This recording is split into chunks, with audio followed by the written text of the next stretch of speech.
Hello and welcome to your in-depth weekly horoscope for week commencing the 15th of August. I'm going to give you the key strands to look out for, but please stay with me. I will then dive deep to share with you each of the 12 zodiac signs from Aries through to Pisces in greater detail. Now, this is a week when Mars is very much at the center of the celestial story. And this is because he is going to be moving into a new home on Saturday.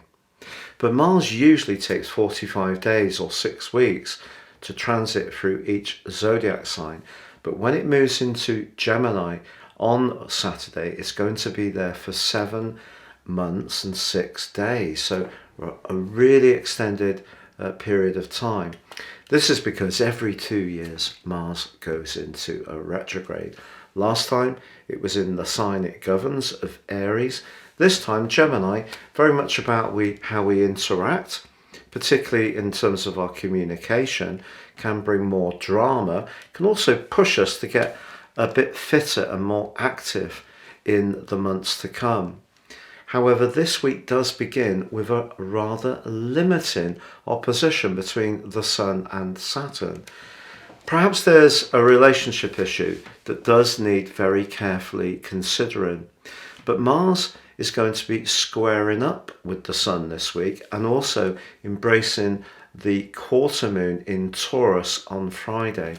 And that's saying to us not to be too impulsive when it comes to our romantic situation. Funnily enough, Venus, also in the glamorous Leo, along with the Sun, is forging a beautiful link with Jupiter, the planet of fortune.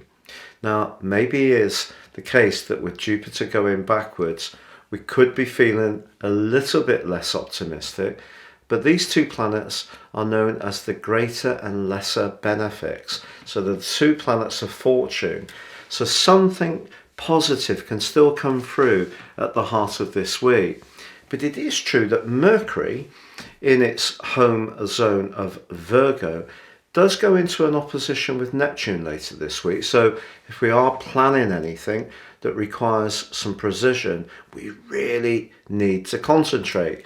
But if there is something we want to work towards that's much more tangible, the angle between Mars and Pluto before it moves into Gemini is actually very, very good for worldly stuff, as long as we use the passion and power of that combination in the right kind of way. So we're not trying to just get what we need from a situation, but if we work in a productive way and very systematic and step by step, the passion and the willpower of that combination can really bring some results. But later in the week, yes, we have that transition of Mars into Gemini. Now, if you'd like to check out my deep dive video, please see the link beneath this video. But also on Saturday, Mercury enters its shadow period.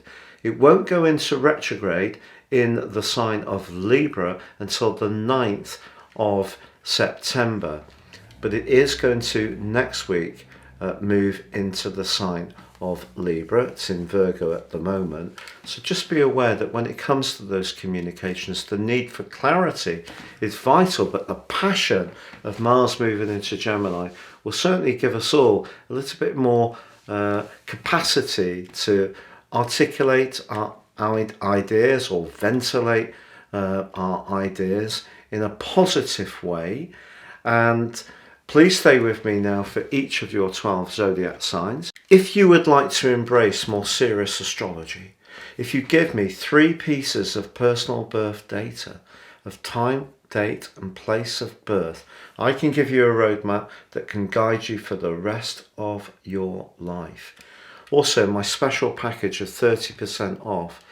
If you order now, I'll give you your year 2023 personal forecast plus the rest of this year 3. Please see the link beneath this video. And finally, I've raced through the 101,000 subs mark. I'd be so grateful if you've yet to subscribe if you did so now. If you have already, thank you so much for your support, but please click or tap on the bell notification symbol if you've yet to do so. Your week commencing the 15th of August forecast, Sagittarius, see Saturn starting the week in an opposition with the Sun. Now the Sun is where we're really going to demonstrate our passion, and it's in your sister fire sign of Leo, so widening your horizons, learning new things and knowledge or travel could be very attractive to you at this time. But Saturn can slow things down, create resistance and friction, so things may not go exactly to plan, even conversations early in the week. And because Mars is very passionate energy, is in your 6th house for the first 5 days of this week, that's really giving you a lot of drive to focus on details. Now Mars actually forges a brilliant angle to Pluto in house 2. So if you are wanting to be very self-disciplined around your resources and use a lot of drive and hard work to get something more organized or cleared out, then the chances are you can make these aspects work for you. Also, your ruler Jupiter is forging a delightful angle to Venus, also like the Sun in house 9. So there could be the chance to meet up with a friend or travel, even have a date that could be very pleasant indeed. But by the time of Friday's quarter moon, I feel what you're wanting to do for yourself could be compromised by what other people want you to do for them, and that could leave you feeling a bit conflicted.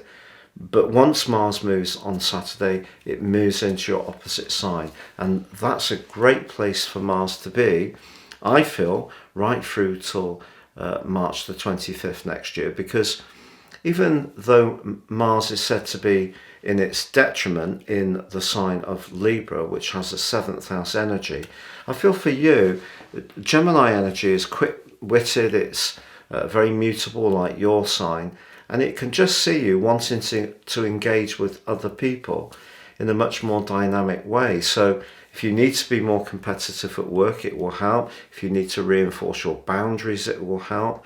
But also if you want to bring extra passion and spark into your love life, I think Mars can be very helpful in that regard too. But just as the week draws to a close, Mercury goes into its pre-retrograde shadow in your sector of work and ambition. And if you do need to discuss anything of a sensitive nature, because Neptune could distort the clarity of Mercury, I'd probably wait until the following week before you have that conversation.